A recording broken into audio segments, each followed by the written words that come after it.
Good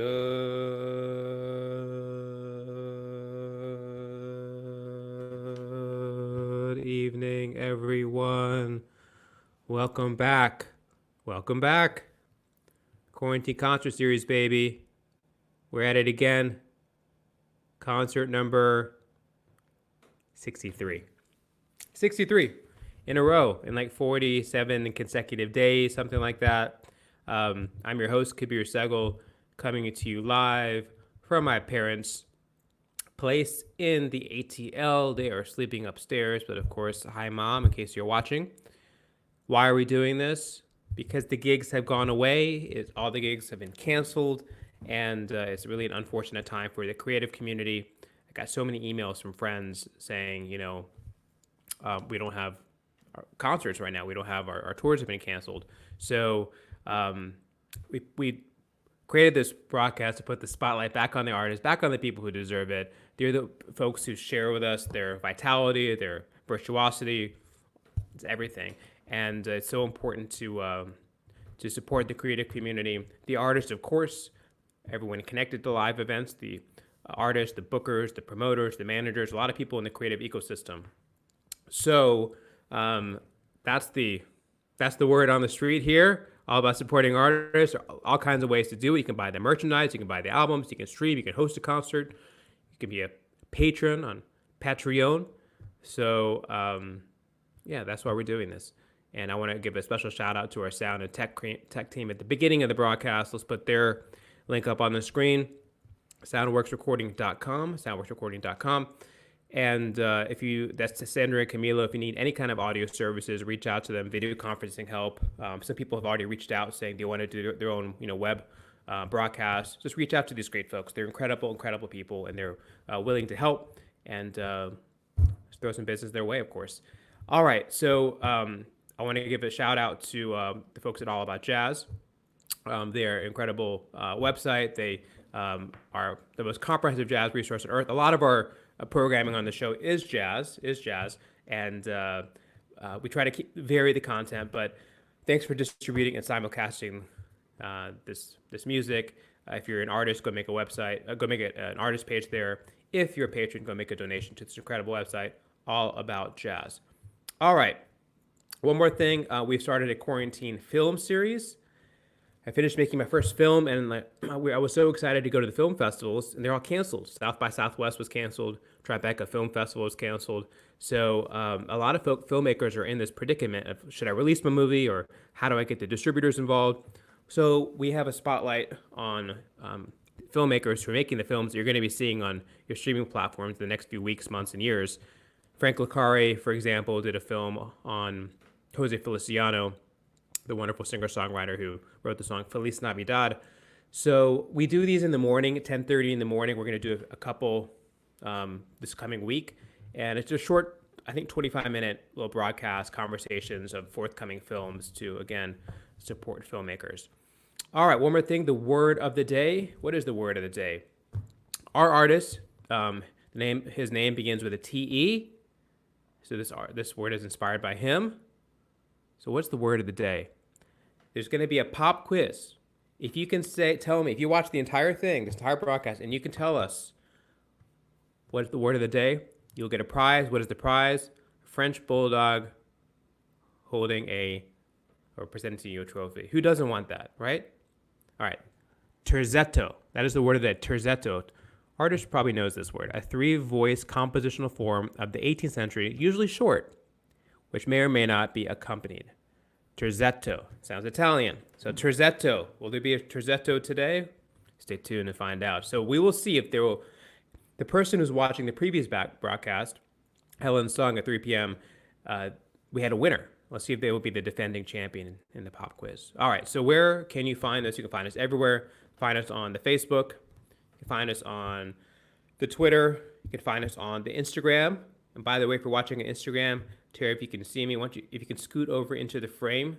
I don't know if you are waiting for your grand entrance. Oh, okay. Gotcha. Okay, never mind. All right, cool. And LinkedIn, if you're searching for your job, on LinkedIn, so many Americans have lost their jobs. The Instagram is kind of the behind the scenes cut, so you get to see sort of the producer cut of us and all the frantic stuff we do backstage. So we're also on YouTube. We're also on Twitter, the Periscope. I always like to do my Periscope, up Periscope, down Periscope. All right. So you can find us everywhere, and we hope to leave you sort of inspired and encouraged as you go on throughout your day. If you want to be an artist on the show, hit me up. We can make some fireworks together. Hit me on Facebook or Instagram. We have a bit of a waiting list. And people have asked me, how long are we going to be doing this? I honestly don't know. We're booked for the next couple of weeks. And, places are starting to reopen. Atlanta, things are starting to reopen. So I don't think we're going to keep doing these forever. It's kind of insane. And I was just like, it's a lot of work that goes into these shows. I'm just saying that. So get ready. I think we may be seeing a break in the action in the next few weeks. So stay tuned on any news on that. So, all right. Now for the best part of the show. Not my boring spiel up top, but the incredible artist. This really is an incredible artist. I really think highly of him. I've known about him for a few years, and I've been a fan of his for a few years now. In the last couple of days, I've listened to 3 of his albums in a loop. Really beautiful music, and he's an accomplished countertenor based in Princeton, so close to New York. So we could actually hang out, catch up, and I want to welcome the incredible virtuoso, the master musician. He really is a really kind and gentle-hearted person too. So I'm excited for you guys to get to know him. Many of you know who he is, but if you're meeting him for the first time, please welcome the incredible Terry Barber. Thank you so much for doing this for all the artists and all the people who have been disappointed that they are not in live performance spaces. I have to say 1,000 times thank you, and at the beginning and at the end, but also just want part of my message for the audiences to be, don't give up on your love of live performances, because living room concerts aren't a replacement. They're supplemental. They're awesome. And Kabir is a great host, so you should always tune into his things. But those collaborating musicians that I'm looking for, they're not here tonight. I don't know why they didn't show up. Maybe it's the pandemic. I think that's probably it. Yeah. And the venue, you can see this venue that I've chosen for tonight to be at the Opera in Paris. The acoustic of that venue, I get to perform in a lot of beautiful historic spaces. So visually, they're always, amazing to look at. And then the staff people that are lighting and sound. I mean, Kabir's got a great team that helped make this sound as good as possible for you. However, we can't control your laptop speaker or whatever on your end that you're listening to it. So it's not the same as a live performance, no matter what we do. And lastly, I want to say the most important part to me is the shared experience. Yes, getting together in groups is awesome, and I can't wait to do it again. Yeah. Because we can be moved by great art as a group, and you might be crying and I might be elated, but the fact that we're moved and together being moved by great art is just an experience that can't be replaced by anything. So well said, and I agree with you 100%. I can't wait to get into those jazz clubs that I love going to in New York and being in that communion with the artist. And I would trade this, for being there in person to hear you play, Maestro. Maybe you'll have to move your hosting concert series to one of those clubs. Yeah, could be. Tell me, you're in Princeton right now.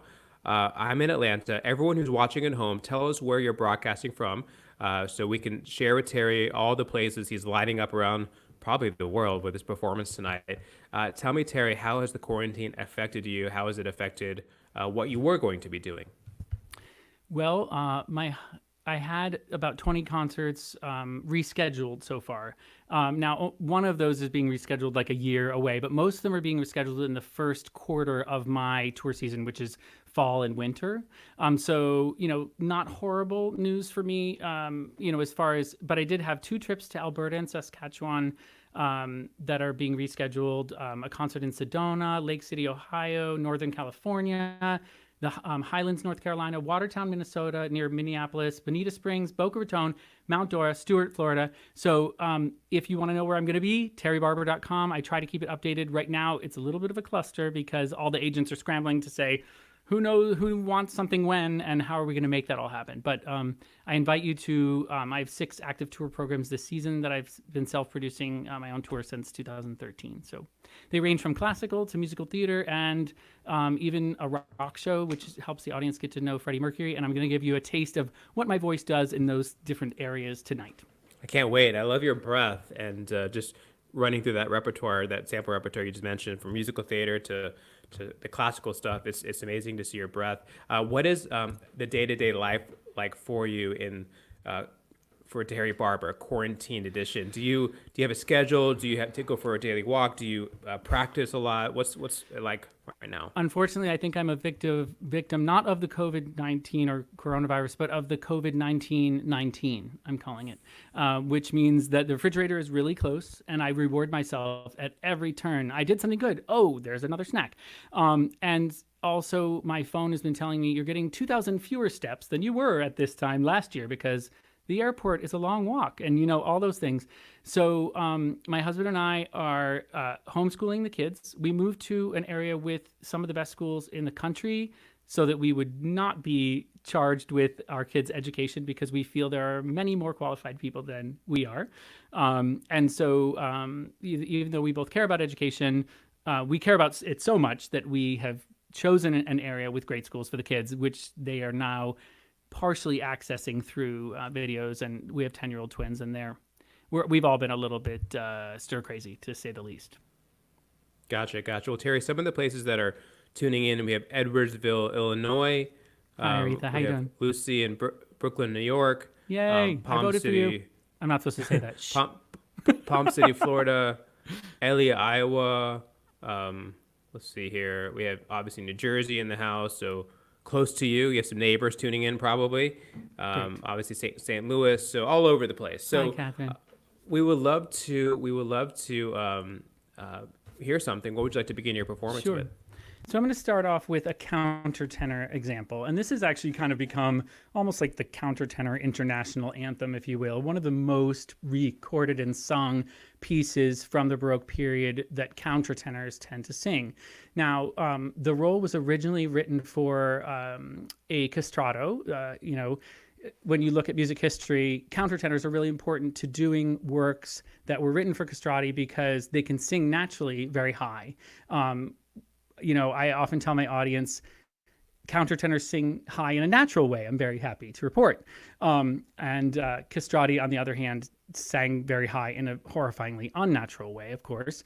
So this is the first aria from Xerxes, or Circe. And Xerxes, it's a mezzo-soprano-y range role, and that's why it's right for countertenor. And he comes out at the beginning of the opera. It's a big metaphor. He's singing to a tree, saying how lovely are your branches, yeah, it's just a really pretty piece, and I think most people in our culture would recognize it. It's also called Handel's Largo, and the instrumental version is often used in weddings. So you won't hear that beautiful orchestral setting, but you'll just hear me singing a cappella.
I never know when to clap in a classical performance. I'm just good. That was wonderful.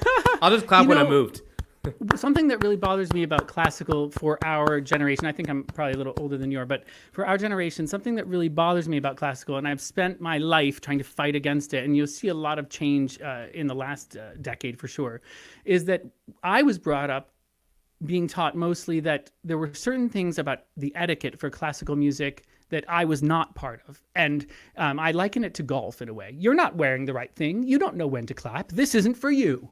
And who does that serve? Nobody. Yeah. Because then nobody starts coming to your things and your audience gets smaller and smaller. And people aren't exposed to some of the most amazing art in the world, I think. Now, when I work with young people and I try to mentor, I don't have time to teach vocal lessons right now in my career, but I try to mentor kind of up and coming talents. And when I work with young artists, I often tell them classical is a great place to start. Because whether you're a dancer or an actor or a painter, starting with the masters gives you a tool set. It gives you an understanding, which then, this is my segue now. I'm going to now sing a pop song for you. I've recorded music in a lot of different styles. And in this piece, you'll hear me using kind of my countertenor range and mixing into what I jokingly call my man voice as well. But this is one of my favorite tunes from Journey, which I grew up on. And I put it on my first album, which I dedicated to my mother. She passed away in her 50s of lymphoma. And I'm actually wearing one of her wigs right now. On purpose for this performance. So this is from my album Songs She Loved, that was dedicated to my mom. My first self-produced project. I won't comment on my producing skills at the time of this album. Thank you.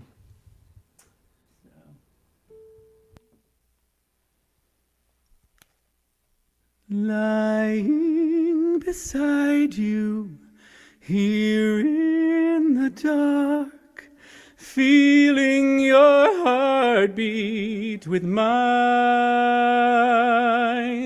Softly you whisper, you're so sincere. How can our love be so blind? We sailed on together, we drifted apart, and here you are by my side. So now I come to you with open arms, nothing to hide. Believe what I say, I'm here again with open arms, hoping you'll see what your love means to me. Open arms. Yeah. That was awesome. Thanks. It's just a different color, So, Yeah. do you mind if I embarrass you for a second, Kabir? I don't know. I would rather we just keep on forging ahead.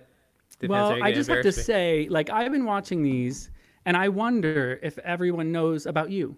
And I do, so I'd like to take a second to just say Kabir's awesome, and we're really lucky that he's doing this, but he's an American author, composer, producer, Navy officer, military veteran, investment banker, and financial executive.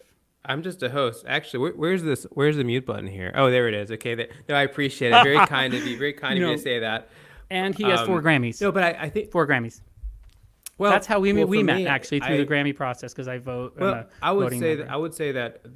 that one thing I really like about the show is that we're able to connect with people in a way because we haven't met, and it'd be awesome to see you live. But I'm able to check in with people and some of my friends, some people I've collaborated with, some people I haven't collaborated with.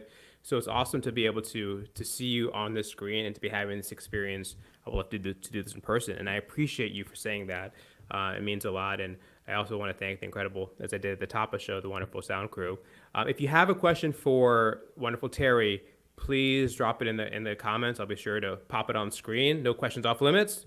Can't promise he'll give you give you an answer to this. We'll see. So You'd be surprised some of the education platforms where I'm working with young people, especially the really young, like kids like kindergarten, they often ask wildly inappropriate questions, and I always try to bring it back to constructive career things. 100%. It's super fun though. Tell us about your wonderful initiative, Artists for a Cause.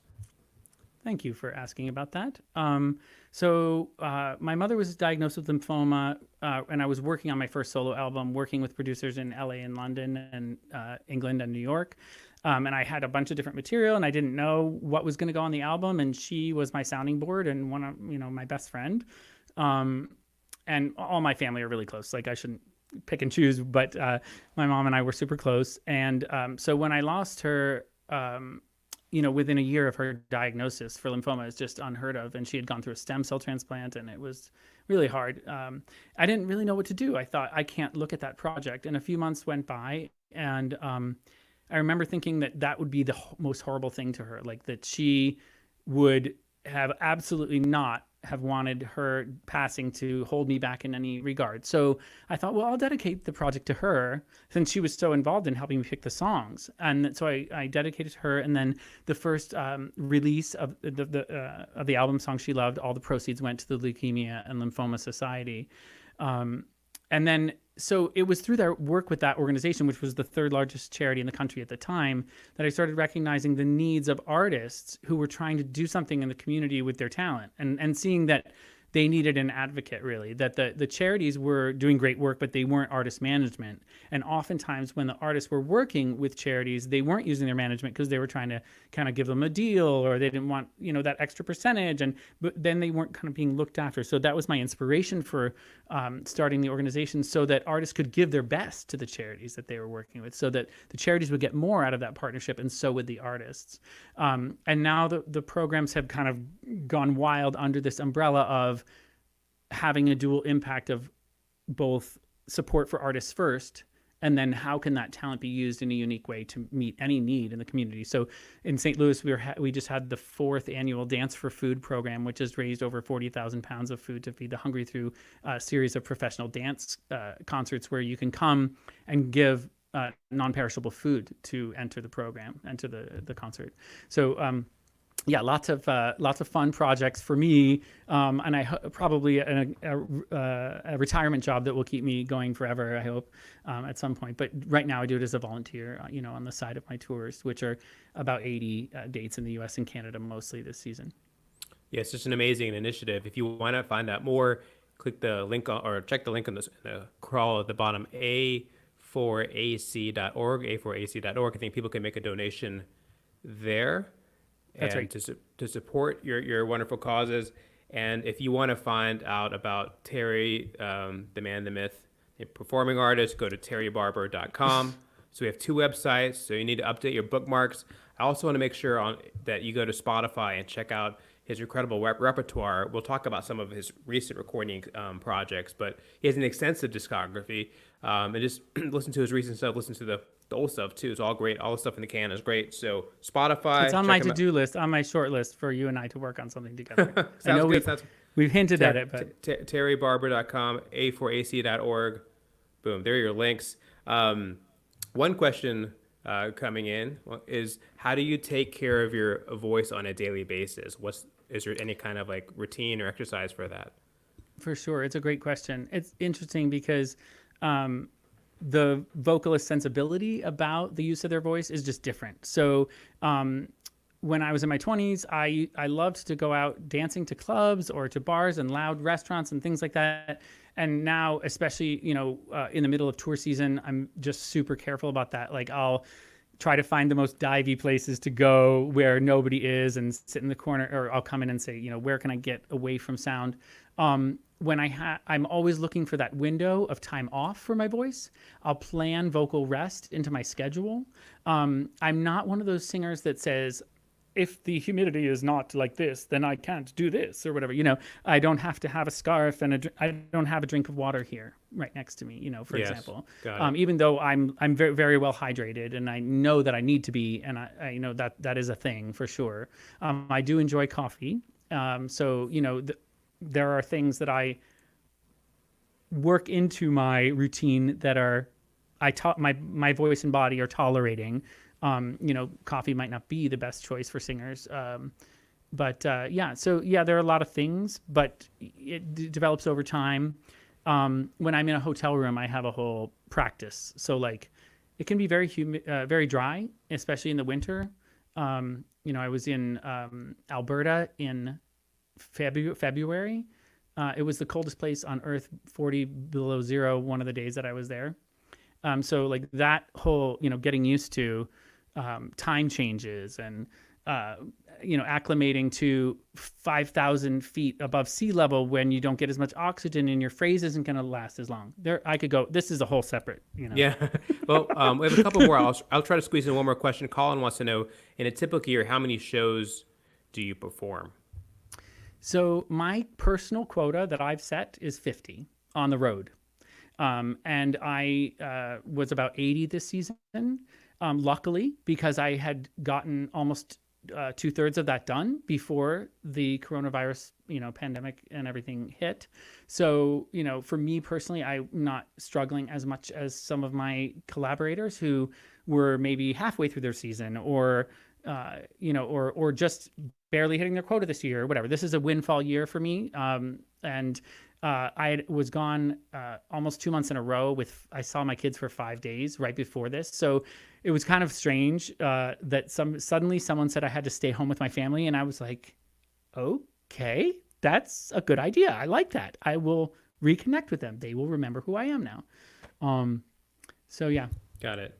I see a few more questions. We'll ask them on the other side of your next song. Sure. What would you like to sing next?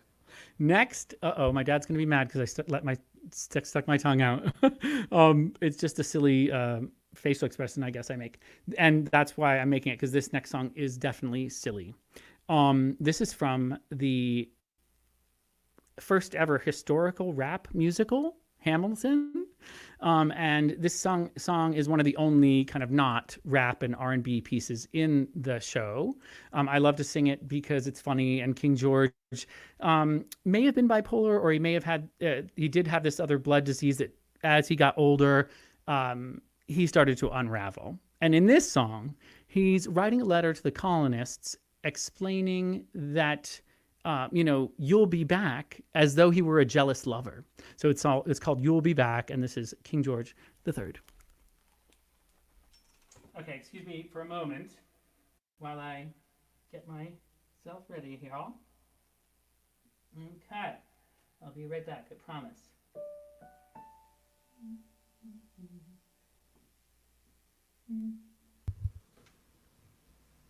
You say the price of my love's not a price that you're willing to pay. You cry in your tea, which you hurl in the sea, when you see me go by. Why so sad? Remember we made an arrangement when you went away. Now you're making me mad. Remember, despite our estrangement, I'm your man. You'll be back, soon you'll see. You'll remember you belong to me.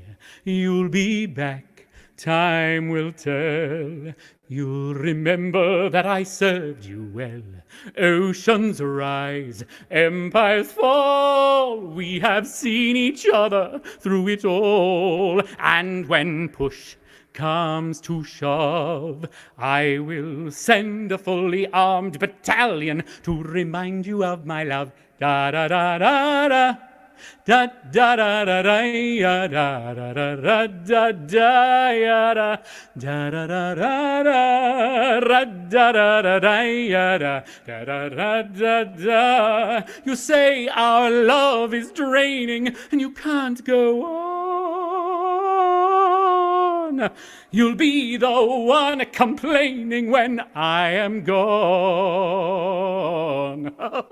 And no, don't change the subject, 'cause you're my favorite subject, my sweet, submissive subject, my loyal, royal subject, forever and ever and ever and ever and ever.